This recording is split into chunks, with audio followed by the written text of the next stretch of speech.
नमस्कार, prime TV पर श्वेता के साथ आप देख रहे हैं प्रोग्राम शख्सियत, जिसमें हर बार हम आपको एक शख्सियत से रूबरू कराते हैं। और आज हमारे साथ मौजूद है 1994 बैच के आईपीएस डीके ठाकुर जी। आज हम उनसे जानेंगे कि उनका आज तक का सफर कैसा रहा। तो सीधे बात करते हैं कमिश्नर डीके ठाकुर जी से। सबसे पहले तो welcome to our show sir. जी धन्यवाद।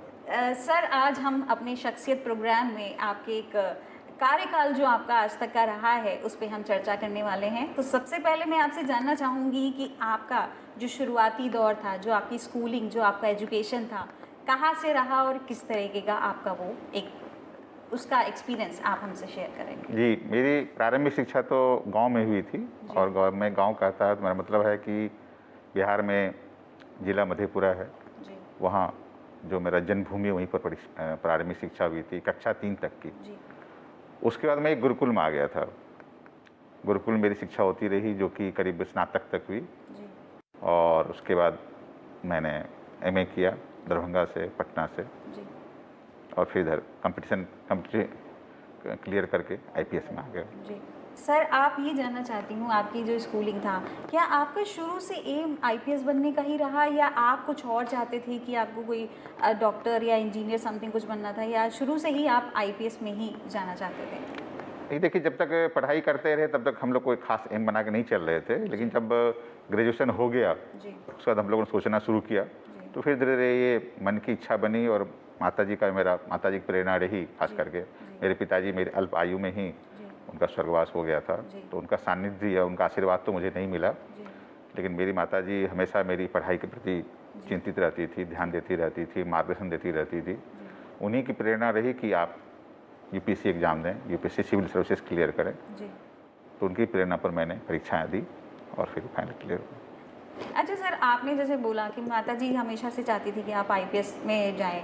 बाकी ये है कि आपका अपना पर्सनल थॉट क्या रहा? क्या मतलब ऐसा कोई चीज़ ऐसे, क्योंकि कई लोगों के ऐसे कोई किस्से होते हैं जिससे वो इंस्पायर होके चाहते हैं कि हमें आईपीएस करना चाहिए। ऐसा क्या वाक़या कोई आपके साथ रहा जिसने आपको मोटिवेट किया कि नहीं, मुझे भी ऐसा कुछ करके अपने देश के लिए, अपने शहर के लिए हमें कुछ बदलाव लाना है, कुछ करना है? देखिए, मैं ये बताना चाहूँगा कि जब तक मैं कैरियर के बारे में कोई निर्णय ले पाता, जी जब हम लोग ग्रेजुएशन कर रहे थे, गुरुकुल से कर रहे थे, तब तक कैरियर के बारे में कोई हम लोगों ने डिसाइड नहीं किया था। जी कैरियर के बारे में जब सोचने की प्रक्रिया चल रही थी, शिक्षा ही चल रही थी, उसी समय माता जी ने ये जी निर्देश देना शुरू किया, प्रेरणा देनी शुरू की कि मुझे सिविल सर्विस क्षेत्र में जाना है। जी तो ये उनका ही निर्णय था, जी और मुझे भी सही लगा कि यदि आप, जैसे उनका यही कहना था, उन्होंने कहीं एक दो जगह चर्चा की जी अपने परिवार में। मेरे चाचा जी बिहार में आईएएस रहे, आईएएस से रिटायर हुए। जी तो वो अपनी परिवार की गैदरिंग में कहीं वो चर्चा कर रही थी कि मेरा बेटा पढ़ने में बहुत अच्छा है, वगैरह वगैरह। जी तो परिवार की गैदरिंग में लोगों ने पूछा कि आपका बेटा पढ़ने में बहुत अच्छा है, क्या बनना चाहता है? जी तो उन्होंने इनोसेंटली कह दिया, क्या बनेगा, बन जाएगा, कहीं टीचर बन जाएगा, प्रोफेसर बन जाएगा, लेक्चरर बन जाएगा। जी जी तो परिवार की गैदरिंग में किसी ने कहा कि दी, आप खुद कह रही हैं कि आपका बेटा पढ़ने में बहुत अच्छा है, आउटस्टैंडिंग है, ब्रिलियंट है, एक्सेलेंट है, जी तो उसे कहिए सिविल सर्विस क्लियर करें। जी कोई कितना ब्रिलियंट है, जी इसकी परीक्षा, इसकी टेस्ट तो सिविल सर्विस क्लियर करने पर ही होती है। जी तो पता नहीं माताजी के मन में उस दिन से ये बात बैठ गई। जी तो उन्होंने उस दिन के बाद यही कहना शुरू किया कि भाई जी तुम सिविल सर्विस क्लियर कर लो। तो जी उन्होंने ये भी कहा, जी मैंने एक दो बार इच्छा जताई कि नहीं मेरा नहीं हो पाएगा, वगैरह वगैरह। तो उन्होंने ये कहा कि तुम 4 चांस मिलते हैं, जी तो 4 चांस परीक्षा दे दो, जी नहीं होगा तो मुझे कोई परेशानी नहीं है। जी जी जी अच्छा अच्छा सर, क्या पहले के टाइम पे भी जो ये जो स्टडी थी काफ़ी, क्योंकि जैसे अब कंपटीशन लेवल बहुत ज़्यादा बढ़ता जा रहा है, हर एक के लिए जो भी कॉम्पिटिशन्स हैं काफ़ी टफ होते जा रहे हैं। मेरे हिसाब से मुझे लगता है, ये मेरा अपना पर्सनल ओपिनियन है, कि मुझे लगता है कि पहले टाइम पे इतना कंपटीशन तो था नहीं जो भी था। और क्या अगर हम आज से पहले का कंपेयर करें तो उस हिसाब से क्या पहले इजी था, इजीली कर सकते थे, या तब भी आपने काफ़ी, कितने घंटे आप उसमें पढ़ाई करनी पड़ती थी, कितने घंटे आपको देना पड़ता था समय उसमें? देखिए, कंपटीशन कोई कंपटीशन टफ या ईजी टाइम के अनुसार नहीं होता है। ये तो जी डिपेंड इस पर करता है कितने वैकेंसी है जी और कितने लोग उसके लिए कम्पीट कर रहे हैं। जी अमूमन हम लोग के समय भी जो सिविल सर्विस एग्ज़ाम होता था उसमें वैकेंसी 800-900 के आसपास होती थी, जी और उसमें अप्लाई करने वाले लोग भी वही 1 लाख से ज़्यादा ही होते थे। जी वही ट्रेंड अमूमन अब भी चल रहा है। बीच के 4-5 साल ऐसे थे, जी 99 से 2002-2003 तक, जी जिसमें वैकेंसी कम हो गई थी। तो उस समय ज़रूर परीक्षा टफ हो गई थी। जी लेकिन हम लोग के समय या अभी मोरलेस वही चल रहा है। जी रहा आपका दूसरा प्रश्न कि कितनी पढ़ाई करते थे, जी तो पढ़ाई करने का सबका अपना स्टाइल होता है। जी ये आप भी समझते हैं, हम लोग सब समझते हैं। जी कोई 2 घंटा पढ़ के जितनी बात समझ पाता है, जी। कोई दूसरा आदमी उसे आधा घंटा पढ़ के समझ लेता है। जी कोई लगातार 8 घंटे पढ़ता है, कोई 2 ही घंटे पढ़ता है, कोई रात में पढ़ता है, कोई दिन में पढ़ता है, कोई नोट बना के पढ़ता है, जी कोई क्वेश्चन मॉक टेस्ट दे के पढ़ता है। सभी पढ़ाई के स्टाइल अलग अलग है जी और सब लोग कम्पीट करते हैं। जी कभी आप ये नहीं कर सकते कि यही पढ़ाई का तरीका और ये इतने ही मिनिमम आवर्स से आप पढ़ेंगे तो ये कम्पीट कर पाएंगे। जी तो ऐसा कोई हार्ड एंड फास्ट रूल नहीं है। हम लोगों ने तभी भी देखा, जी। जो हमारे साथी कम्पीट कर रहे थे या हम लोग कम्पीट कर रहे थे या जो कम्पीट नहीं कर पा रहे थे उनको भी देखा। और आज भी जो लोग आते हैं या जो लोग परीक्षा दे रहे हैं उनसे बात होती है, जब वो लोग भी मार्गदर्शन के लिए गाइडेंस के लिए आते हैं उनसे बात होती है। तो सिविल सर्विस एग्जाम के लिए कोई हार्ड एंड फास्ट रूल ऐसा नहीं है आप कितने घंटे पढ़ाई करें। अभी मैं एक MBA किसी लड़के ने MBA क्लियर किया हुआ था और कोई MNC मल्टीनेशनल कंपनी में जॉब कर रहा था। उसका मैं इंटरव्यू पढ़ रहा था। उसका कहना था कि मैं सवेरे जब अपना ऑफिस जाता था तो मेट्रो मुझे 1-1.5 घंटा बिताना पड़ता जाने समय और आने समय 1-1.5 घंटा। मैं उसमें कल पढ़ाई करता था, वो पढ़ाई करके मैंने निकाल लिया। सवाल ये है कि आप केवल जो कंपटीशन की पढ़ाई माने तैयारी के समय जो पढ़ते हैं केवल वही तो नहीं पढ़ते हैं, उससे पहले भी तो आपने पढ़ाई की है, स्कूल में की है, कॉलेज में की है, वो सारा नॉलेज सारा आपके पास तो है ही। तो आप जब कंपटीशन में अपीयर होते हैं तो सब कुछ मिला के अपीयर होते हैं। तो 1994 में आपने अपना ये IPS क्लियर किया था, तो उस दौरान सर जब आपका जो फर्स्ट डे था ज्वाइनिंग का, वो कैसा मोमेंट था, मतलब क्या रहा आपका वो एक एक्सपीरियंस उस टाइम पे? देखिए वो तो जब आपका रिजल्ट आ जाता है जी और रिजल्ट आने पर आपको पता चल जाता है कि आप कौन सी सर्विस मिली, जी तभी से आपके मन में एक अलग अनुभूति हो जाती है। जी जी आपको लगता है कि आप देश की एक इलीट सेवा है, IAS है, IPS है, IFS है, उस इलीट सेवा में भाग ले रहे हैं और इलीट सेवा में भाग लेकर के आप देश के लिए, जनता के लिए कुछ करने वाले हैं। जी आप अपने लिए, अपने परिवार के लिए, अपने समाज के लिए गौरव की बात हो जाते हैं। जी और फिर जब ट्रेनिंग के लिए पहला दिन जाते हैं या ट्रेनिंग के लिए आप इंस्टीट्यूशन ही जाते हैं, इंस्टीट्यूशन के बाहर में आप गेट पर नाम ही देखते हैं, तो एक अजीब अनुभूति होती है। जी और ऐसी अनुभूति होती है उसको शब्दों में बखान करना कभी मुश्किल हो जाता है, उसको आप फील ही कर सकते हैं। जी जी जी तो खैर ग्रेट डे है और वो ऐसा डे रहता है जिसको आप ज़िंदगी में कभी भूल नहीं सकते। जब आप पहली बार अपने इंस्टीट्यूशन में जाते हैं, जब पहली बार ट्रेनिंग के दौरान पहली बार वर्दी पहनते हैं, जी, ये वर्दी पहनना सिखाया जाता है आपको, जी। वर्दी पहनाई जाती है।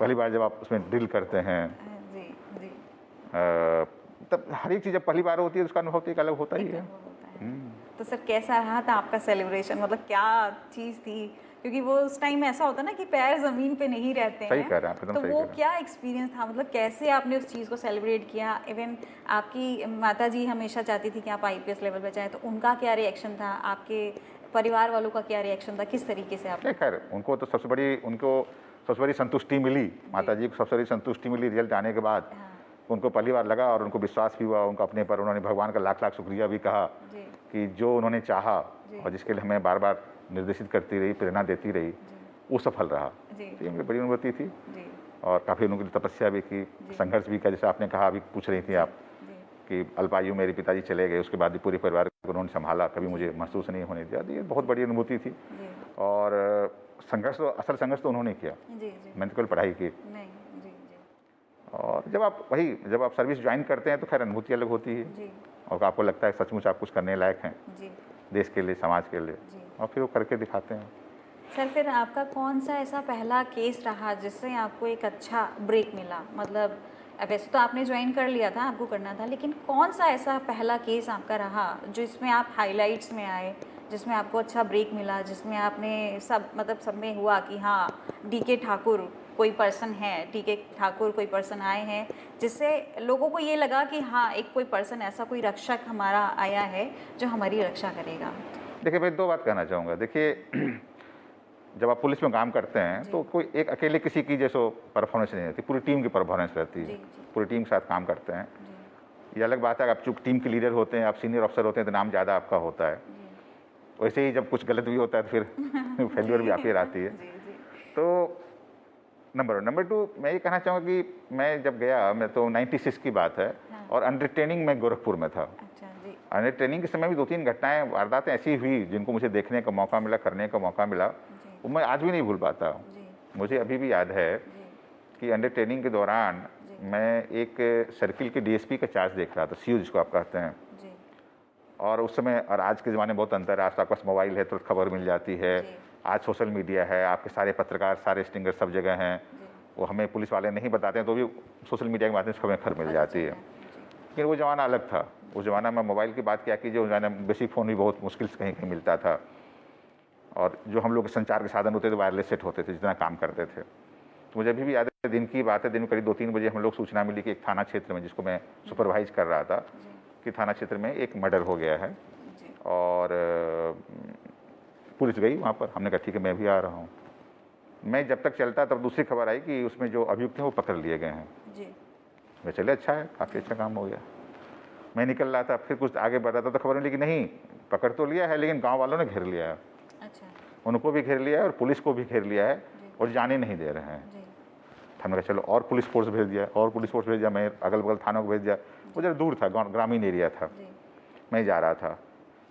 आगे गलत सूचना मिली कि सब अब गाँव वालों ने उन अभियुक्तों के घरों में आग लगानी शुरू कर दी है। जी। दिन की बात है। फिर हमने फायर टेंडर गाड़ी भेजी। ये करते-करते हम लोग पहुँच गए। जब मैं मौके पहुँचा तो मैंने देखा कि कुछ पुलिस फोर्स पहले से वहाँ थी, अच्छा। लेकिन गाँव से बाहर थी। और गाँव के अंदर काफ़ी जी। लोगों का जाना आना दौड़ना दिख रहा था। और गाँव अंदर जैसो कुछ आग धुआं भी दिख रहा था। जी। हमारे पुलिस वाले इसलिए नहीं जा रहे थे, जो लोग थे, कि हम लोग कम संख्या में हैं। मैंने कहा कि जब तक इंतजार करेगा और पुलिस फोर्स आने का, पता नहीं गांव में क्या दुर्घटना हो जाए। तो मैं जो जितना पुलिस फोर्स था सब हम लोग लाठी डंडा हेलमेट वगैरह ले करके, लाठी लेके दौड़ पड़े। तो हम लोग दौड़े जी। तो उसका मानसिक असर पड़ा, मनोवैज्ञानिक असर पड़ा। तो जो लोग बदमाशी कर रहे थे, गुंडई कर रहे थे, वो भागे। जी। जब भाग के चले गए, जी। तो जब मौके पर हम लोग पहुँचे तो मैंने देखा कि एक बूढ़े आदमी को जिंदा, जो पंपिंग सेट होता है उसमें बांध करके जी। उसमें लकड़ी डाल के जला दिया गया था, दिन दहाड़े। दूसरे एक घर में एक जो जब ईंट डाल के मिट्टी से बनाते हैं, तो ईंट हटा करके घर में घुस करके एक लड़के का गला दबा के मार दिया था। मुझे अभी लगता है कि यदि उस दिन हम लोग ये निर्णय नहीं लिए होते कि जल्दी चले जाना है, हम लोग और फोर्स का वेट करते, पता नहीं 4-5 और लोगों की जान चली जाती। तो आज भी मुझे इसकी अनुभूति होती है और बड़ी संतुष्टि होती है कि हम लोगों ने मौके पर निर्णय लिया। उस तक निर्णय उल्टा ही पड़ सकता था। हाँ, जी। लेकिन हम लोग चले गए, क्योंकि पुलिस के पास एक मनोवैज्ञानिक असर होता है कि हम सही काम करने जा रहे हैं, हम रक्षक हैं। और आप जो गुंडई कर रहे हैं, बदमाशी कर रहे हैं, आप भले 100 होंगे, 200 होंगे, 500 होंगे, आपका मुकाबला करने जा रहे हैं। हमारे पास शक्ति है, हमारे पास ट्रेनिंग है, हमारे पास स्टेट वगैरह। और ये शुरुआती ट्रेनिंग की शुरुआती दिनों समय था, जब हमने एक निर्णय लिया था, निर्णय सही आया। और मुझे संतुष्टि कि हम लोग बहुत लोगों का जान बचाने में सफल रहे। तो आपको काफ़ी अच्छा एप्रिसिएशन एप्रिसिएशन तो सबरी संतुष्टि थी। एप्रिसिएशन तो बाद में मिलता है, अलग मिलता है, कि जब आपको फील होता है कि आपने एक निर्णय लिया और आप मौके पहुंचे और आपने लोगों की जान बचाई। लोगों की जान बचाई। जो लोग 2 को मार चुके थे, तो पता नहीं और कितने लोगों को मार दिया। जब एक भीड़ की मॉब की मेंटेलिटी होती है, और खासकर हिंसक मेंटेलिटी हो, तो फिर कहीं रुकते नहीं हो, तो और बढ़ती जाती है। अच्छा, वो लोग देख चुके थे, पुलिस बाहर खड़ी है, वो आगे नहीं बढ़ रही, तो उन लोग और मनोबल बढ़ रहा था कि हम लोग अपनी संख्या बल के आधार पर कुछ भी कर सकते हैं। तो सर, आप अंडर ट्रेनिंग में उस टाइम पे 96 आपने नियर अबाउट बताया कि आप अंडर ट्रेनिंग में चल रहे थे। उसके बाद ये है कि मेन आप उस पर कब किस उसके बाद मैं 98 में 1998 में मुझे एसपी चित्रकूट का पहला चार्ज मिला था, एसपी ग्रुप में। और चित्रकूट में भी काफ़ी मनघटनाएं, जैसे एक जैसो वहाँ डकैतों के लिए प्रसिद्ध था, ये आप जानती होंगे, ददुआ डकैत वहाँ हुआ करता था, जो बाद में मारा गया। तो उसके गैंग के साथ भी हमारी पुलिस टीम की मुठभेड़ हुई थी, हम लोग भी मौके पर गए थे। तो उसकी काफ़ी चर्चा हुई थी। मैं मुठभेड़ में स्वयं शामिल नहीं था, लेकिन हमारी टीम थी, हमारी टीम हम लोगों ने बैठ के प्लानिंग की थी और जंगल के अंदर घुस करके वो उसकी काफ़ी चर्चा आ रही थी। मैं वहाँ 8 महीने रहा, उसके बाद उस क्षेत्र में कोई घटना नहीं हुई। अच्छा सर, कभी आपने फेस किया है, जैसे हर क्षेत्र पे होता है कि जब कोई ग्रो करने लगता है, बढ़ने लगता है, तो उनकी लेग पुलिंग होने लगती है, लोग खींचने लगते हैं, इस तरीके से क्या कभी आपने भी फेस किया कि लोगों ने क्रिटिसाइज़ किया हो कि नहीं, अरे ये ज़्यादा आगे बढ़ जाएंगे तो ऐसा हो जाएगा? ये हर क्षेत्र में होता है, तो क्या कभी आपके साथ भी ये रहा सर? देखिए, ये आम बात है, उसकी चिंता आप नहीं कर सकते। जब आप जिस क्षेत्र में आप भी हैं वहाँ भी दिक्कत होती है, और जिस क्षेत्र हम लोग वहाँ भी दिक्कत होती है, उसकी चिंता आप नहीं कर सकते। ये जो करना चाहिए वो हम लोग वही करते हैं। आप अपना काम करते रहिए, अपना सही काम करते रहेंगे। वो 2 मायनों से इम्पोर्टेंट है कि जब अपना काम करते रहते हैं तो आपके सीनियर्स देखते रहते हैं। जैसे मैं लखनऊ में हूँ, लखनऊ में जो कर रहा हूँ, तो हम लोग यही मानते हैं, हम लोग जो भी कर रहे हैं, हम लोग शीशे गिलास में रहते हैं। उस घर में शीशे गिलास के घर में रह रहे हैं। हाँ जी हम जो कर रहे हैं सबको पता है, अच्छा बुरा जी तो सब देख रहे हैं। जी आप देख रहे हैं कि हम यहाँ बगल में हमारे डीजीपी साहब बैठे हैं, एसीएस होम बैठे हैं, चीफ सेक्रेटरी बैठे हैं, माननीय मुख्यमंत्री स्वयं बैठे हुए हैं। जी तो हम अच्छा कर रहे हैं, बुरा कर रहे हैं, सही कर रहे हैं, गलत कर रहे हैं, सबको पता है। जी तो लेट देम डिसाइड, हम क्यों चिंता करते हैं। जी जी जी नहीं अच्छी बात है। और ये जैसा इन्होंने कहा, अभी आपके जी। साथी ने कहा, हाँ ये तो मेरी दूसरी पोस्टिंग यहाँ पर है। अच्छा हाँ मैं पहले भी यहाँ करीब 17 महीने एसएसपी, डीआईजी और एसएसपी रह जी चुका जी हूँ, हाँ जी आप और रहे हैं 2010 2010 से 12 तक, जी जी और अभी इस बार भी 6 महीने हो चुके हैं। जी सर तो अपना काम, मैं तो यही सिद्धांत अपनाता हूँ, अपना काम जी। करते रहिए, जी जी शेष ऊपर वाले पर और अपने सीनियर्स को छोड़ जी दीजिए। जी जी नहीं ठीक है। बाकी सर ये होता है ना कि जब आप कभी किसी केस पे लगते हैं, आप बहुत ऐसे गंभीर केस भी होते हैं तो आपके बहुत सारे राइवल क्रिएट हो जाते हैं।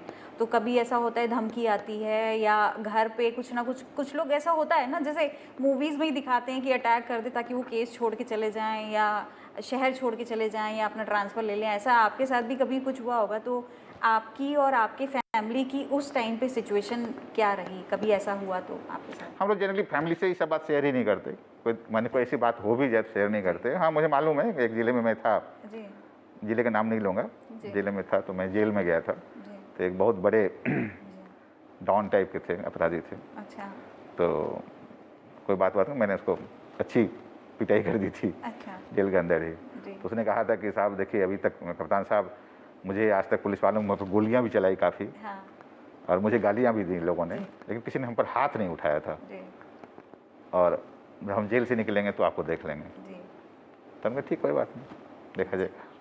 अच्छा, तो मतलब ये कभी आपने घर से शेयर नहीं किया? तो नहीं, जैसे शेयर कर नहीं सकते ना, क्योंकि उनकी जो हमारी सोच है, हमारी ट्रेनिंग अलग है, घर वालों का अलग है। घर वाले चिंता में पड़ जाएंगे, परेशानी में पड़ नहीं जाएंगे। वो भी है सर, लेकिन जैसे हम अभी खबरों की बात करते हैं, न्यूज़पेपर में पता ही चलता है कि आप इस केस पे हैं, तो कभी कभी ऐसा कोई फैमिली को डर नहीं लगा आपकी, जैसे आपकी वाइफ हैं, आपके बच्चे हैं, कभी ऐसा कुछ नहीं लगा कि धीरे धीरे नहीं धीरे ऐसा? धीरे धीरे उनको आदत पड़ जाती है ना, जानते हैं कि पुलिस में हाँ। काम कर रहे हैं, पुलिस ऐसा होगा ही होगा। जी जी जी और एक बात मैंने देखा है कि यदि आप सही काम करते रहें, जी गलत नहीं कर रहे हैं। जी देखिए, गलत करने का मतलब ये होता है कि जब आप किसी क्रिमिनल के खिलाफ, जी। किसी एक्यूज के खिलाफ भी कार्रवाई कर रहे हैं, जी तो आप सही कार्रवाई करें। जी देखिए, हमारे उनमें क्या अंतर है?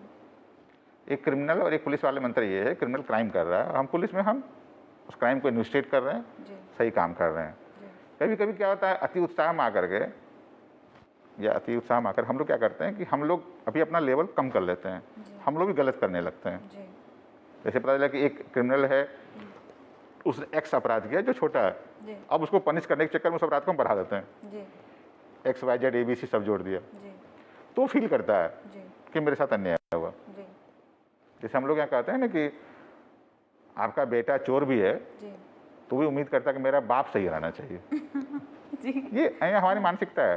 जी तो आपके सामने जो चोर, डकैत, अपराधी, हत्यारे आते हैं, हाँ वो जानते हैं वो क्या हैं, हाँ अच्छे से जानते हैं उन्होंने क्या किया है। हाँ आपके सामने स्वीकार ना करें, कोर्ट के सामने स्वीकार नहीं करें, लेकिन उनको अंदर पता रहता है। जी लेकिन वो भी आपसे उम्मीद करता है जी कि आप भी उनके साथ जस्ट बिहेवियर करें। जी। जस्ट बिहेवियर करें, आप चोरी करके आया है, एक हत्या करके आया है जी और उस पर मान लीजिए कोई दूसरा हत्या का केस भी थोप दे, जी तो उसको मन में आ जाएगा नहीं, हमारे साथ इन्होंने गलत किया है। जी तब आपके प्रति कुछ वो गलत भावना रखेगा। लेकिन यदि उसको पता है कि हमने जितना किया है उतनी ही सही कार्रवाई पुलिस कर रही है, जी तो जनरली जी देर में भी एक्सेप्शन, अपवाद की बात मैं नहीं कर रहा, जी जनरली आपके खिलाफ नहीं जाते हो।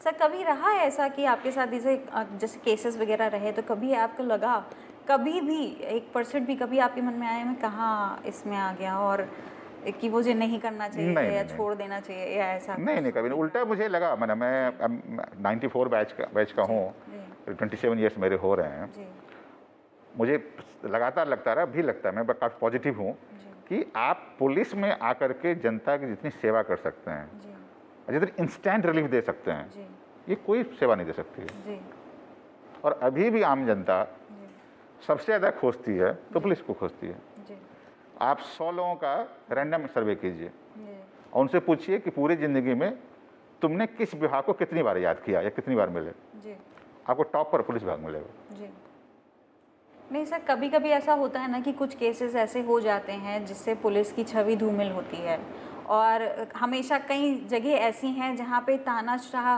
पूर्ण कहा जाता है, तानाशाह में गिनती की जाती है पुलिस वालों की, उस टाइम पे आपका क्या रिएक्शन रहता है? उस टाइम पे मतलब क्या आपके माइंड में चलता है कि हम इतना करने के बाद भी ऐसे अगर हमें तानाशाह कहा जाएगा तो हम कैसे सर्वाइव करेंगे? नहीं, मेरा कॉन्सेप्ट इस बारे में बहुत क्लियर है। 2-3 बातें हैं देखिए क्या होता है, जो पुलिस है जी, वो समाज में एक वर्दीधारी सेवा है। जी, आर्मी भी है, जी, लेकिन उसका पब्लिक से इंटरेक्शन नहीं है। आर्मी यदि बॉर्डर पर है या पीसफुल एरिया में रहती है, बहुत रेयरली कभी कभी कोई बहुत भयंकर दंगा हो गया तब आती है, लेकिन उसका आम जनता से इंटरेक्शन नहीं होता है। जी, पुलिस ही एक ऐसा विभाग है जो वर्दीधारी है और समाज से लगातार इंटरेक्शन में आती है, नंबर 1। नंबर 2 क्या होता है कि आप लखनऊ में देखेंगे, किसी छोटे शहर में देखेंगे, वहाँ 50 विभाग होते हैं। आम जनता मुश्किल से 4-5 विभाग को जानती है और उस विभाग के आदमी को भी जानती ही नहीं है। लेकिन हमारा जो एक सिपाही भी है, जब चौराहे पर खड़ा होता है या कहीं खड़ा होता है, तो वर्दी कांड सबकी पहचान में आता है, एक विजिबल अंग है। तो वो यदि छोटी भी गलती करता है तो सबकी नज़रों में जाता है। जी, यदि कोई सिविल ड्रेसधारी किसी विभाग का कर्मचारी है, कहीं बैठे कोई किसी से कोई घूस ले रहा है, तो किसी को पता नहीं चलेगा किस विभाग का नहीं है, कि आम आदमी है कि सरकारी आदमी नहीं। जी, लेकिन यदि कोई वर्दीधारी ट्रैफिक आदमी भी किसी ले रहा है तो सबकी नज़र पड़ती है। जी, तो तीसरी बात है कि आम जनता की अपेक्षा है, जो सही है, मैं इसके साथ हूँ, कि आप रक्षक हैं तो आपका व्यवहार भी रक्षक की तरह होना चाहिए, जी, और उनकी उनकी जो ये अपेक्षा है उनसे मैं सहमत। जी, लास्ट बात क्या होता है कि चूंकि हमारे पुलिस वाले ऐसे माहौल में काम करते हैं जो सामान्य नहीं है, जी, उनके वर्किंग आवर्स तय नहीं है, जी, उनके रहने की सही व्यवस्था नहीं होती है, खाने कब खाएंगे क्या खाएंगे पता नहीं है, हमेशा चोर चक्कों के बीच रहना पड़ता है, रोड पर ट्रैफिक खड़ा होना पड़ता है, धूप में, जाड़े में, बरसात में, धीरे चिड़चिड़े होने लगते हैं, उनका व्यवहार सही नहीं होता है। तो कभी कभी उस व्यवहार सही नहीं होने के कारण कुछ गलत बिहेव कर लेते हैं। गलत बिहेव क्या करते हैं, गलत भाषा यूज कर लेंगे, गलत बल का प्रयोग कर लेंगे, तो आम जनता उसकी आलोचना करती है। यदि आम जनता उसकी आलोचना करती है तो उसको हमको पॉजिटिव रूप से लेना चाहिए। मैं यहाँ भी 6 महीने से अभी भी हूँ, बहुत सारी वाक़यात मेरे संज्ञान में आते हैं, मैं सबको एनालाइज करता हूँ, मैं 2 तरह से एनालाइज करता हूँ। मैं जब किसी घटना को देखता हूँ 2 तरह से देखता हूँ। एक देखता हूँ एज ए पुलिस चीफ, में लखनऊ पुलिस चीफ हूँ, हमारे आदमी ने सही क्या गलत किया। फिर मैं दूसरा एस्पेक्ट देखता हूँ कि मेरे साथ ये हुआ होता, मैं आम जनता का आदमी रहता, आम नागरिक होता, तो मेरे साथ ये होता तो मैं कैसे फील करता। तो मैं कोशिश करता हूँ दोनों बैलेंस करके। मैं कहा अभी 2 दिन पहले घटना है, आप लोगों ने देखा होगा, कृष्णानगर का एक वीडियो वायरल हुआ था, काफ़ी वीडियो वायरल हुआ, मैंने जांच कराई, तो जांच कराने एक रिपोर्ट आई मेरे पास, तो मैं उससे संतुष्ट नहीं हुआ। रिपोर्ट डिटेल में आपसे शेयर नहीं करूँगा। तो मैंने अपने सारे अफसर को बुलाया, उस एरिया के डीसीपी बुलाया, एडिशनल डीसीपी बुलाया, जिस एसीपी ने जांच की उसको बुलाया, और मैंने काफ़ी डिटेल में डिस्कस किया कि आपका ये कहना सही है, क्योंकि आप लोगों ने केवल वीडियो देखा था, वीडियो से पहले क्या हुआ तो हमारी जांच में पता चला। तो हमने कहा कि आपको जांच में बहुत सारी बात पता चली, बात सही है, मुझे उससे आपत्ति नहीं है, लेकिन देखिए आम जनता को क्या पता चला। आम जनता वीडियो देख रही है, आम जनता वीडियो में देख रही है कि आपका पुलिस वाला सामने वाले को पीट रहा है। आप अपनी जांच में पाए हो कि सामने वाले ने कुछ प्रोवोक किया इनको, लेकिन आम जनता को प्रोवोक्शन दिख नहीं रहा है। और यदि उसने प्रोवोक कर भी दिया तो आप पीटेंगे क्यों? आपकी ट्रेनिंग किस बात की है, आप पुलिस किस बात की है? तो मैंने कहा आपने गलत किया है, तो मैंने ही ऑर्डर किया कि आप इनको लाइन हाजिर को, तो दे मस्ट फील और दे मस्ट रिफॉर्म देमसेल्व्स। तो मेरा ये कहना है कि मैं अपने पुलिस वालों को ये भी कहता हूँ, देखो आप 10 गुड वर्क मत करो, मुझे 10 गुड वर्क नहीं चाहिए आपका, लेकिन एक बैड वर्क मत करो। हमारे 10 गुड वर्क एक बैड वर्क के सामने आने से बराबर हो जाते हैं। ये देखिए ये बहुत बड़ी चुनौती है, और मैं कहूँगा ये चुनौती केवल पुलिस के लिए नहीं है, आम समाज के लिए है, अपने प्रदेश की जनता के लिए, लखनऊ की जनता के लिए है। आखिर ये पुलिस वाले कहाँ से आए हैं? हमारे आपके बीच से ही तो आए हैं, कहीं बाहर तो नहीं आए। मैं तो कह सकूँ मैं बाहर से दूसरे प्रदेश का हूँ, लेकिन जो कांस्टेबल हैं, हेड कांस्टेबल है, सब इंस्पेक्टर, इंस्पेक्टर है, डिप्टी एसपी, सब आपके बीच के आए हैं। हमें आपके सोचना पड़ेगा आखिर वो ऐसे क्यों हैं? ऐसे हैं कहीं कहीं हम लोग की सबकी गलती है। हम लोग कहते हैं ना कि we get the governance which we deserve, तो समाज को भी आगे आना पड़ेगा कि ऐसा क्यों हो रहा है। हाँ, आपकी सब बातों पर मैं ये कहूँगा कहीं कहीं एक टेंडेंसी है आम जनता में, मीडिया में, कि हम लोग एग्जेगरेट करते हैं कभी कभी, क्योंकि ना सर कई जगह जैसे अब आप जैसे कांस्टेबल्स की बात बता रहे हैं कि बहुत वर्किंग आवर्स बहुत ज़्यादा होने की वजह से इरिटेटेड हो जाता है, कई केस आपके ऊपर भी दर्ज हैं, आपको भी कई बार तानाशाह बताया गया है, आपकी भी कुछ एक्टिविटीज़ ऐसी रही हैं, तो वो एक्टिविटीज़ कहाँ तक सही थी? मीडिया में भी काफ़ी कुछ आया था कि इस तरीके से आपने किसी को मारा था, बोला गया था, तो मैं एक बात, इससे पहले एक बात कहना चाहूँगा। जी, हम सब ने हिस्ट्री पढ़ी है, जी, हिस्ट्री स्टूडेंट सब लोग रहे हैं। हाँ, एक बहुत बड़े हिस्टोरियन थे, जी, उनको कभी जेल हो गया किसी मामले में, तो जेल में बैठ के हिस्ट्री लिखते रहते थे। जी, तो एक दिन में जब जेल में हिस्ट्री लिखते रहते, अचानक हल्ला गुल्ला, मर्डर हो गया। जी, तो भागते भागते गए, तो उन्होंने देखा कि 4-5 रूम के बाद एक कमरे में मर्डर हो गया है। जी, तो उन्होंने सबसे पूछना शुरू किया, किसने किया, क्या क्या क्यों हुआ, नहीं हुआ। जी, तो उनको कोई सेटिस्फैक्ट्री जवाब नहीं मिला, इसमें संतुष्टि मिली हो। जी, बड़े कन्फ्यूज हो गए। जी, वापस आए जी, तो उन्होंने जो चैप्टर लिखे उसमें लास्ट पैराग्राफ लिखा जी, कि जो घटना मेरे सामने हुई, मेरे रहते हुई, मैं वहाँ पहुँच गया, मैं पता नहीं चल पाया क्या फैक्ट है, मैं पिछले 1000 साल का इतिहास क्या लिख रहा हूँ मैं। उन्होंने लिखना बंद कर दिया। अच्छा, खैर, जी, होता है, ये घटना एक होती है, हाँ, जी, घटना क्यों हुई, हाँ, क्या हुई, हाँ, या तो जिसके साथ हुई उसको पता रहता है, हाँ। या जिसने किया उसको पता रहता जी, है। जी, जी, आम जनता तो वो देखती है, उसको दिखाया जाता जो है। दिखाया जाता है, या राइट, तो इसीलिए मैं इस पर ज़्यादा कमेंट नहीं करना चाहूँगा। जी, और यदि आम जनता को या सामने वालों को लगा कि मैंने गलती कर दी है, मैं उसके लिए माफ़ी मांगता हूँ। जी, जी।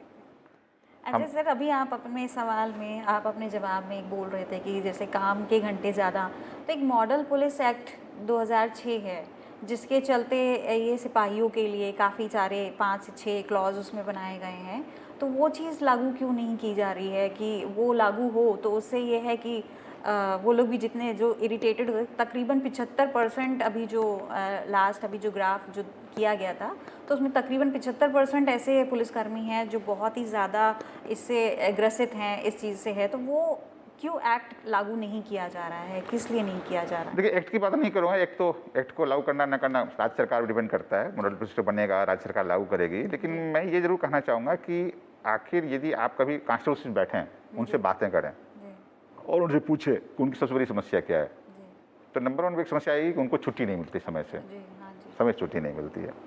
मैं जहाँ भी जाता हूँ, मैं कोशिश करता हूँ छुट्टी मिल जाए, जी, और मैंने ये भी मैसेज दिया है कि मान लो आपको नीचे स्तर से छुट्टी नहीं, तो आप सीधे मेरे पास, मैं छुट्टी कर देता हूँ। क्योंकि मेरा मानना है कि यदि हमारे पास 25 लोग हैं, 25 सिपाही हैं, तो उसमें 2 नहीं रहेंगे तो काम नहीं रुक जाएगा। जी, ये माइंडसेट की है, बहुत जगह हमने देखा है कि अफसरों में ये माइंडसेट हो गया है कि नहीं छुट्टी कैसे जाएंगे, छुट्टी जाएंगे तो काम रुक जाएगा, परेशानी हो जाएगी, लॉ एंड ऑर्डर बिगड़ जाएगा। जी, नंबर 1 एक तो बात मैं कहना चाहता हूँ, मैं अपने स्तर से इसको इंश्योर करता हूँ, और फिर हमारे अधिकारी भी इंश्योर करने लगते हैं। जी, तो जैसे मैं यहाँ आया तो मैंने एक दिन अचानक एक दिन अखन सोशल मीडिया में वायरल हुआ था कि एक सिपाही गया, छुट्टी नहीं मिल रहा है, अब वो कह रहा मैं ये कर लूँगा, वो कर लूँगा, मैंने तुरंत उसका केस मंगा करके मैं छुट्टी कर दी थी। अच्छा, अच्छा, तो कोई भी केस मेरे संज्ञान में आता है, यदि नीचे नहीं था तो मैं खुद अपने स्तर से कर देता हूँ। तो अब धीरे धीरे हमारे अफसर भी समझ गए छुट्टी दे रहे हैं, वो समस्या नहीं है। जी, समस्या असली क्या है कि जैसे हम लोग के बीच बात होती है कि हम लोग जैसो 2 चीज़ करें, जी, हम लोग वीकली ऑफ दें, जी, हाँ जी, एक बात होती है, फिर हम लोग 8 आवर शिफ्ट में उसको काम कराएं। जी, दिक्कत क्या होती है, जब भी हम लागू करने की कोशिश करते हैं, सोचते हैं, प्लान बनाते हैं, तब तक कुछ ऐसी समस्या आ जाती है कि हम लोग एक्स्ट्रा फोर्स लगाना पड़ जाता है। जी,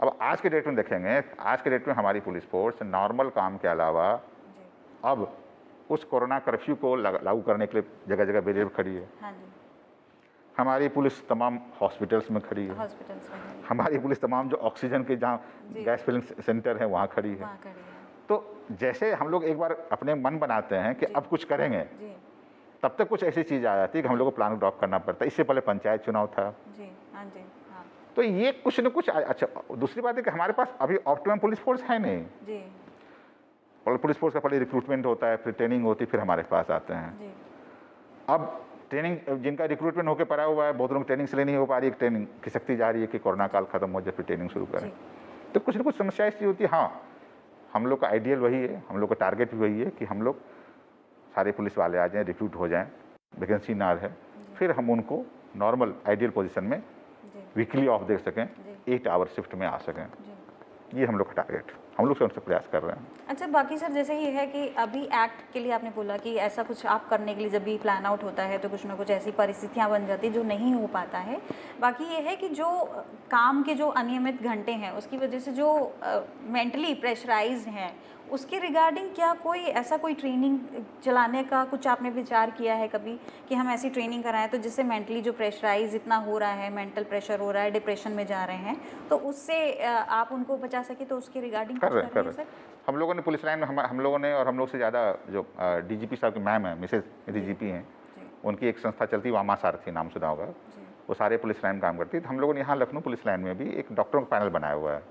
तो अलग अलग विशेषज्ञ डॉक्टर विशेष, उसमें साइकोलॉजिस्ट भी हैं जो कि काउंसलिंग भी करते हैं, स्ट्रेस वगैरह में बताते हैं। तो जो भी जिनको समस्या आती है उन लोग पुलिस लाइन बुला करके हम लोग स्ट्रेस कर रहे हैं, काउंसिल कर रहे हैं वगैरह कर रहे हैं। दूसरी बात देखिए, अब वर्किंग आवर्स बहुत ज़्यादा जो हमारे जो कॉन्स्टिट्यूटिव भी हैं, उसमें 95 100% मैं नहीं कहूँगा, 95 से 97% को 95 से 97% डेज में इरेगुलर आवर्स की समस्या अब नहीं होती है। ये नहीं मैं कहूँगा कि 8 घंटे ड्यूटी कर रहे हैं, 12 घंटे ड्यूटी कर रहे हैं, 8 घंटे ड्यूटी पर हम लोग नहीं ला पा रहे हैं। लेकिन मुझे नहीं लगता कि 95% माने 95% मुश्किल से 12 घंटे ड्यूटी करते हैं। अब जैसे हमारे यहाँ ये यूपी 112 गाड़ियाँ देखी होगी आपने, जो लगी रहती है। हाँ जी। तो हम लोगों ने जब यूपी 112 गाड़ियाँ शुरू की थी 2017 में, तो बहुत लोगों को लगा था कि इस पर स्टाफ हमें नहीं मिलेंगे, स्टैटिक ड्यूटी है, लोगों को लगेगा कहाँ जाएंगे, और थाने में अच्छा है, स्टाफ नहीं मिलेगा। फिर हम लोगों ने स्टाफ को वहाँ शिफ्ट किया, पहले रेजिस्टेंस था, फिर उनको ट्रेनिंग दिया। मैं यूपी 112 में भी था 2019 में, 8-9 महीने तक मैं एडीजी था। फिर मैं जाता था, इनसे बात करता, ट्रेनिंग लेता था। तो मैंने देखा कि उसमें 3 साल पूरा हो रहा था, मुझे उसको शिफ्ट करना था। मैं जाके पूछता था कि आप लोग जैसे यहाँ रहना पसंद करोगे, डिस्ट्रिक्ट जाना पसंद करोगे? अरे मुझे जान करके ताजुब, और आपको भी जान ताजुब होगा, 80% लोगों का हम लोग यहीं ठीक हैं। क्यों ठीक है? उनको कहा कि उन्होंने कहा कि हमें पता है हमारा ड्यूटी आवर क्या है। अच्छा, 12 घंटे ड्यूटी है। हाँ। तो 12 घंटे में पता है कि सवेरे 8 बजे जाना, रात 8 बजे तक है। उसके बाद अगले 12 घंटे में कोई पूछेगा नहीं। तो हम परिवार को भी समय दे सकते हैं, सबको समय दे सकते हैं। तो जितने हमारे उनमें लगे उनको ड्यूटी घंटा आवर्स पता है, कोई दिक्कत नहीं है। जो ऑफिस में लगे उनको भी पता है, ड्यूटी आवर्स पता है। जो कोर्ट में जाते हैं, हमारे पैरोकार जाते हैं, उनको भी पता है। केवल कुछ लोग जो लॉ एंड ड्यूटी में रहते हैं उनका भी जनरली 12 घंटे ही ड्यूटी रहती है। क्योंकि अचानक आज जैसे मान लीजिए अभी एक थाना मान लीजिए रात का 12 बज रहे हैं, नॉर्मल ड्यूटी में कोई दिक्कत नहीं है। अब अचानक रात में 12 सूचना आ जाए कि साहब वहाँ मर्डर हो गया है, तब 10 लोग जाएंगे, निकलेंगे, तब दिक्कत आती है। उस समय तो एक्स्ट्रा फोर्स हम क्रिएट नहीं कर सकते, और बहुत एक्स्ट्रा फोर्स इसलिए नहीं क्रिएट कर सकते। एक्स्ट्रा फोर्स आप क्रिएट करेंगे तो उसको पे भी सैलरी भी चाहिए ना। सैलरी कहाँ से आएगी? आम जनता जेब से जाएगी। तो क्या आज के डेट में आम जनता के पास या स्टेट के पास इतना बजट है, एक्सचेकर है कि हम बहुत ज़्यादा बढ़ा दें? तो ऐसा नहीं है, बाहर भी जाता है। हाँ, समस्या है। उन समस्याओं को यदि हम सिंपैथेटिकली देखें तो मेरा मानना है कि हम लोग 75 से 80% जो समस्या है, इरेगुलर वर्किंग आवर्स की है, सही खाने की व्यवस्था सही नहीं है, रहने की व्यवस्था सही, इसको हम ठीक कर सकते हैं। हमारे पावर्स के अंदर है, हम लोग कर सकते हैं, हम लोग कोशिश करते हैं, कर रहे हैं। अच्छा सर, एक एक्ट की और बात थी, जैसे अभी हमने मॉडल पुलिस एक्ट के 2006 की बात कर रहे थे, ऐसे ही एक पुलिस बॉर्डर स्कीम की भी बात है, जिसमें जो गजेटेड ऑफिसर्स हैं उनके ऊपर वो लागू ऑलमोस्ट नहीं होता है, लेकिन जो गजेटेड नहीं है तो उनको ये है कि अपने क्षेत्र से बहुत दूर 100 मीटर की दूरी पे भेज दिया जाता है। तो क्या ये आप सही मानते हैं? ये क्यों अप्लाई नहीं किया जा रहा है? क्या ये सही मानते हैं? क्योंकि मेरे हिसाब से सर लगता है कि अगर हम किसी को अगर उसी के क्षेत्र में अगर हम उनको अगर ड्यूटी अगर दी जाती है तो वो ज़्यादा अच्छा कन्वीनियंट है, सिवाय उसके कि 100 मीटर देनी। क्योंकि किसी को अगर बाहर अपने क्षेत्र से भेजा जाता है तो उसको तो 6 महीना तो समझने में ही लग जाता है। अगर हम ऐसे उसी क्षेत्र में देंगे तो एटलीस्ट ये है कि घटनाक्रम पे वो टाइमली पहुंच सकता है। तो सर इस पे क्यों वर्क नहीं किया जा रहा है? देखिए, मैं इस पर ज़्यादा कमेंट इसलिए नहीं करना चाहूँगा कि ये स्टेट गवर्नमेंट की पॉलिसी है जी। अब स्टेट गवर्नमेंट बहुत विचार विमर्श करके ये पॉलिसी लागू करती है जी। हाँ, लेकिन ये जरूर कहना चाहूँगा कि देखिए, इस पॉलिसी के प्लस और माइनस दोनों पॉइंट हैं जी।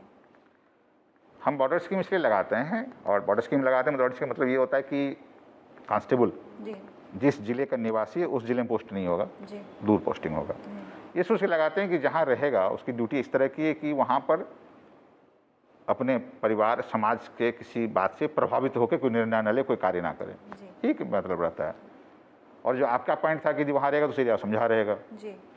लेकिन दिक्कत है कि हमारे यहाँ तो वो भी टेन्योर भी फिक्स्ड है ना जी। एक सिपाही एक जिले में कितने दिन रह सकता है, एक हेड कांस्टेबल कितने दिन रह सकता है, एक सब इंस्पेक्टर कितने दिन रह सकता है, किसी के लिए नहीं, जिंदगी भर वहीं पोस्ट रहेगा। एक सिपाही के लिए मैक्सिमम टेन्योर 15 साल एक जिले में रह सकता है। अच्छा जी। अब यदि 15 साल से पहले हेड कांस्टेबल हो गया तो 10 साल में ही निकल जाएगा वो। जी। तो 10 साल में कांस्टेबल हेड कांस्टेबल दोनों का पीरियड जोड़ा जाएगा। जी। एक सब इंस्पेक्टर तक एक जिले में 6 साल ही रह सकता है, जी। इंस्पेक्टर तो 5 ही साल रह सकता है। जी। इस तरह की हमारी पॉलिसी बनी हुई है। जी। और रही बात कि आप जिस एरिया में उसके बारे में जानकारी, हम लोग आईपीएस हैं, हम लोग तो देखिए कि कितने जिलों में रह चुके हैं, जी। 13-14 जिलों में रह चुके हैं। जी। जी। हाँ जी। तो आपको लॉ की जानकारी होना चाहिए, प्रोसीजर की जानकारी होना चाहिए, इन्वेस्टिगेशन की जानकारी होना चाहिए। फिर जब आप उस क्षेत्र में काम करते हैं तो उस क्षेत्र में धीरे धीरे इंटेलिजेंस तो आपके पास खुद आने लगता है। जी। जी। नहीं तब भी सर ये होता है ना आप एक जैसे जैसे मैं कहना चाहूँगा, जी। मैं आता हूँ, मैंने देखा मेरी खुद की पॉलिसी रहती है कि मैं किसी थाने में इंस्पेक्टर को पोस्ट करूँ, ऐसे पोस्ट को लंबा समय रहे। जी। हाँ जी। किसी का लंबा समय हो तो उससे तो जनता आने लगती है, उससे मीडिया वाले आते हैं, अरे साहब वो बहुत दिनों से पोस्टेड हैं, बहुत बदमाशी कर रहे हैं। अच्छा जी। तो दूसरा एस्पेक्ट भी है। हाँ। अच्छा। वो लगता है कि साहब वो बहुत दिन रह लिए हाँ। या बहुत दिन से वहाँ है तो बदमाशी कर रहे हैं, अच्छा। परेशानी हो गई है, उनकी जान पहचान बढ़ गई है, हाँ। हाँ। सब सेट हो गया है, हाँ। वगैरह वगैरह। तो दोनों एस्पेक्ट हैं, कह नहीं सकते आप हाँ। हाँ। कि यही सही है या वही सही है। हाँ। हाँ। तो जो कुछ निर्णय मुझे नहीं लेना है, हाँ। राज्य सरकार को लेना है, तो लेट देम टेक डिसीजन। जी। No issue, I have no issue. अच्छा, एक सर जानना चाहूँगी, जैसे जब से कमिश्नरेट लागू हुआ है तब से क्या क्या बदलाव आपको लगता है, कमिश्नरेट लागू होने के बाद से क्या बदलाव आए हैं? देखिए, मैं इसको बेटर इसलिए बता पाऊंगा कि मैं अदर सिस्टम में भी यहीं काम कर चुका हूँ, जब एसएसपी था और एज कमिश्नर भी काम कर रहा हूँ। देखिए, 2-3 बदलाव बहुत अच्छे आए हैं। एक बदलाव जैसे कि अब हमारे पास ऑफिसर्स ज़्यादा हैं। जब मैं पिछली बार एसएसपी था तो मेरे अंदर 8 एडिशनल एसपी थे मात्र, और 8 में 4 जुडिशनल थे, 4 अलग थे। अब उसके बदले देखिए मेरे पास क्या है, 2 आईजी हैं, 11 डीसीपी हैं और करीब 9 एडिशनल डीसीपी हैं। तो जहाँ 4 मान 8 थे, 8 के बदले हमारे पास 11, 9, 20, 2 22 अफसर हैं।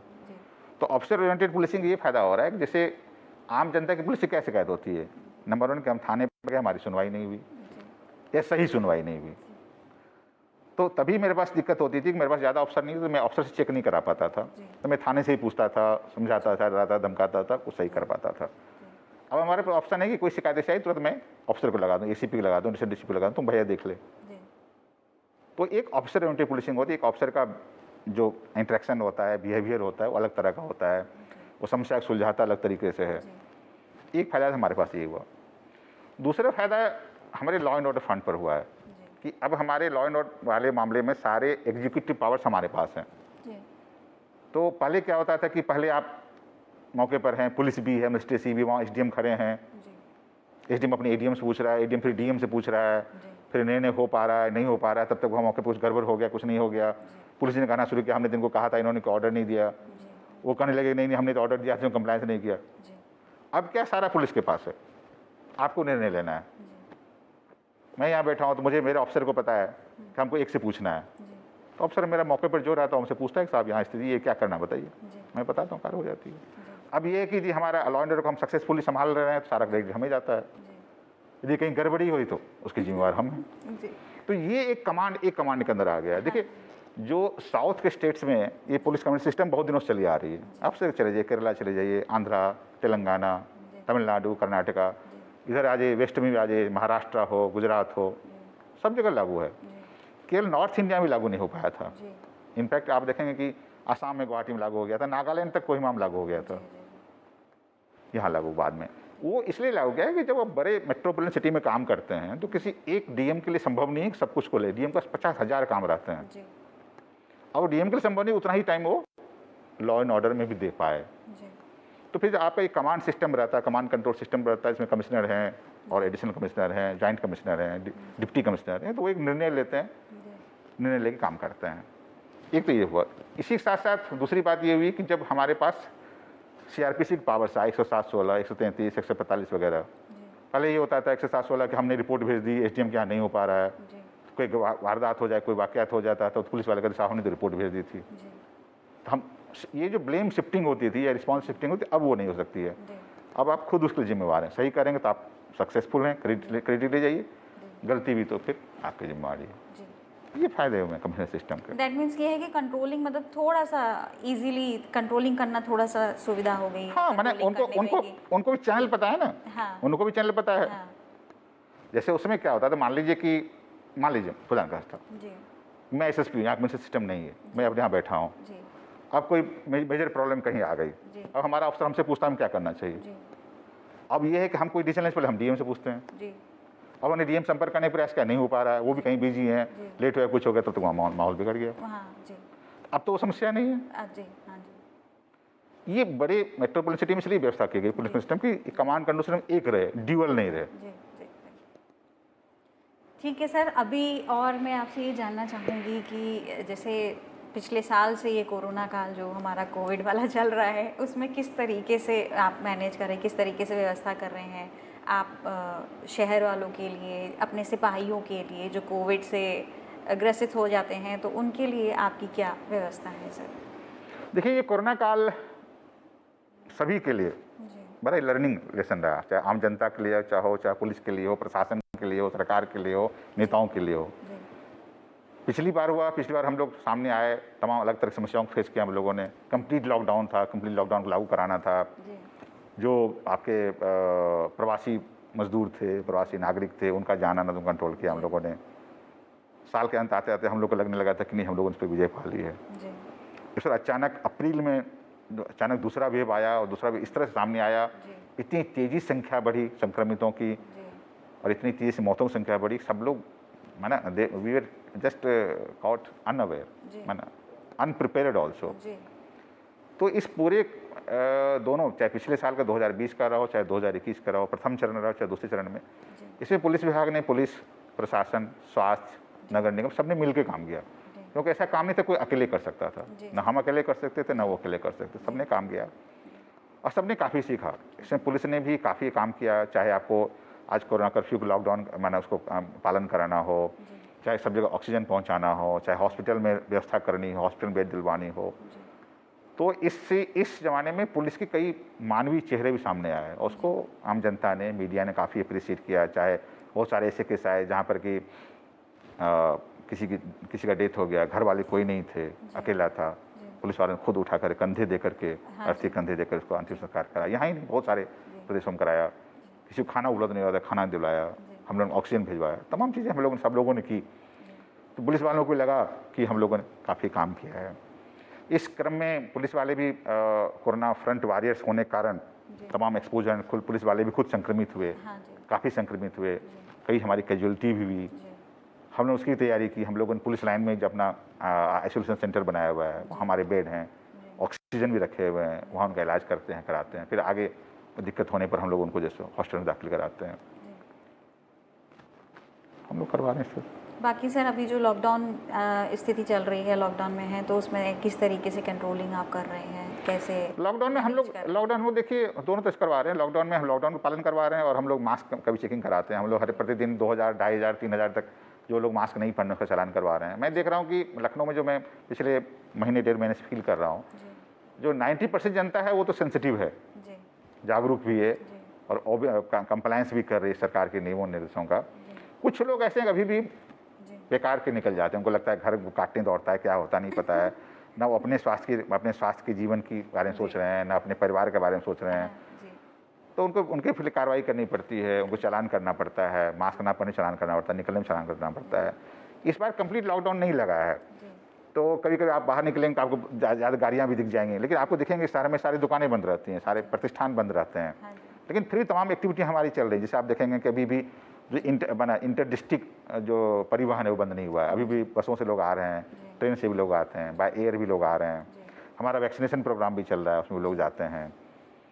फिर जो आपकी दैनंदिन दिनचर्या की आवश्यकता है, राशन है, सब्जी है, दूध है, दवाइयाँ हैं, उसको लेने आते हैं। बहुत लोग बेड अस्पताल में दाखिल हो रहे हैं, बहुत लोग उनके परिवार वाले भी आते हैं, तो कुछ ना कुछ चलता रहता सर, है। अभी भी जैसे अभी ये रिवर फ्रंट या पार्क वगैरह में कहीं जाइए, अभी भी यंगस्टर्स काफ़ी हाँ, वही वॉन्डरिंग करते हैं। वही अब कल ही मैं यहाँ से मूव आउट कर रही थी, तो यहाँ ये जो आई लव लखनऊ समथिंग जहाँ लिखा है, तो वहाँ पे यंगस्टर्स हैं, वहाँ पे गैदरिंग हो रही है, वही मैंने कहा ना कि सेल्फी एंड फोटो सही शूट कहा सब चल रहा है, तो उस पर कुछ भी नहीं। हम लोग कार्रवाई कर रहे हैं, you are absolutely right. Even वहाँ पे अधिकारी थे, गाड़ी थी, और उसके बावजूद भी उस पर कोई कार्रवाई नहीं की जा रही थी वहाँ पर।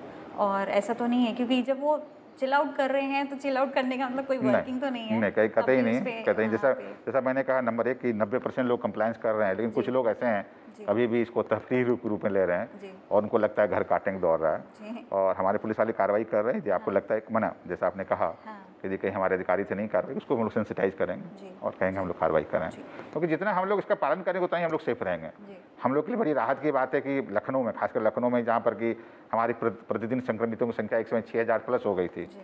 आज हम लोग घट के लेस देन 300 आ गए हैं। जी। लेकिन हम लोग को जैसे अभी भी सतर्क रहने की ज़रूरत है। एक पता नहीं ये सेकेंड वेव कब खत्म होगा और पता नहीं थर्ड वेव कब आ जाए। जी। हाँ। माननीय मुख्यमंत्री इसके लिए प्रयास कर रहे हैं। आप देखेंगे माननीय मुख्यमंत्री सभी मंडलों का दौरा कर रहे हैं, आज भी गए हैं, बांदा जी। और झांसी गए हैं। उस दिन हम लोग लखनऊ भी आए थे, हम लोगों ने समीक्षा भी की थी, जी। एक एक चीज़ डिस्कस हुआ था। जी।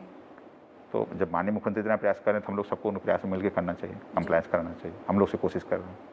बाकी सर इन फ्यूचर मैं जानना चाहूँगी, जैसे आपका कार्यकाल जैसे यहाँ पे अगर बढ़ता है और आप कानून व्यवस्था में और क्या चीज़ बदलाव लाना चाहते हैं या करेंगे, मतलब क्या और चीज़ होना चाहिए इसमें और सुधार करने के लिए आपकी नज़र से क्या होना चाहिए? जो आपसे डिसीजन हो रहा था उसी डिसीजन में आगे बढ़ना चाहूँगा कि मुझे लगता है कि अभी भी हमारी पुलिस फोर्स को, जी। और खासकर जो हम लखनऊ में रह रहे हैं, जी। तो हमें हमारे व्यवहार सुधारना चाहिए। जी। एक हम लोग को होता है ना, सॉफ्ट स्किल्स होना चाहिए। जी।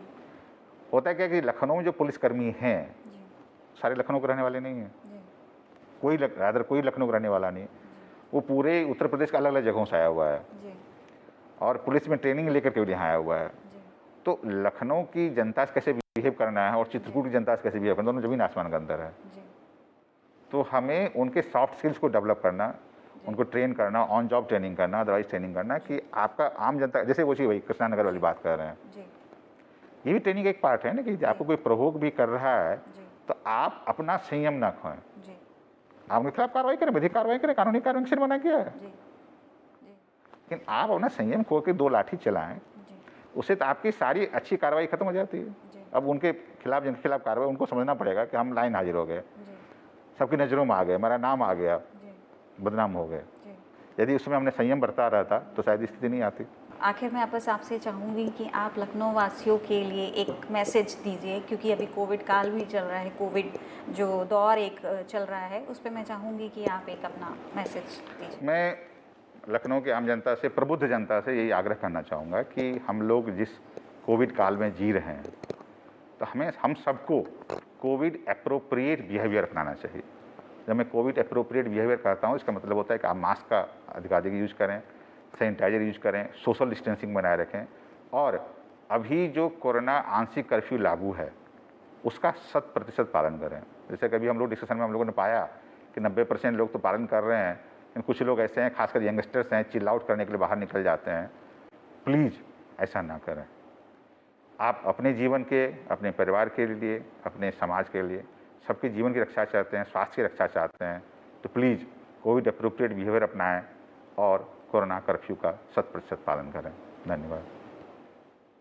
आज के प्राइम टीवी शो शख्सियत में आज हमने बात की Lucknow police commissioner DK Thakur ji से, जिन्होंने हमें बहुत सारी चीज़ों से और अपना कार्यकाल के बारे में उन्होंने हमें बहुत सारी चीज़ों से रूबरू कराया, और उसमें हमने बहुत सारी चीज़ें उनसे जानी कि किस तरीके से उन्होंने आज तक का सफ़र अपना तय किया और कितनी बखूबी से वो अपना काम कर रहे हैं।